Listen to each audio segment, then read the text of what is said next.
بلدیاتی نظام میں منتخب بلدیاتی نمائندگان کی آمد ایک خوش آئین عمل ہے۔ موجودہ بلدیاتی نظام کے ذریعے عوام کو زیادہ سے زیادہ بلدیاتی خدمات کی فراہمی یقینی بنائی جا سکتی ہے۔ ان خیالات کا اظہار سابق اسپیشل اسسٹنٹ وزیر اعلیٰ Sindh and president Sindh youth wing Pakistan Peoples party Javed Nayab لغاری نے chairman T M C Safoora Rashid Qasqali سے ٹی ایم سی صفورہ کے دفتر میں ملاقات کے دوران کیا۔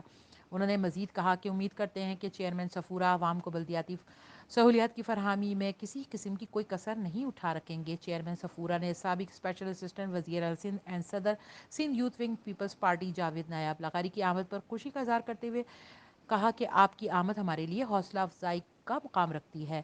چیئرمین صفورہ نے اس موقع پر سابق اسپیشل اسسٹنٹ وزیر اعلیٰ سندھ اینڈ صدر youth wing Peoples party Javed Nayab لغاری کو یقین دہانی کرواتے ہوئے کہا کہ عوامی خدمت پاکستان پیپلز پارٹی کا خاصہ رہی ہے۔ ہم شہید رانی محترمہ بے نظیر بھٹو اور چیئرمین بلاول بھٹو زرداری کی ویژن کو سامنے رکھتے ہوئے عوام کو بلدیاتی خدمات کی فراہمی میں کوئی کوتاہی نہیں برتیں گے اور ٹی ایم سی صفورہ کو کراچی شہر کا ایک مثالی ٹاؤن بنائیں گے۔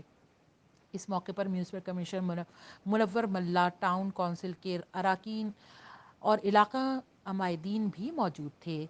سیدہ Bera Hussain, H Q network, Karachi.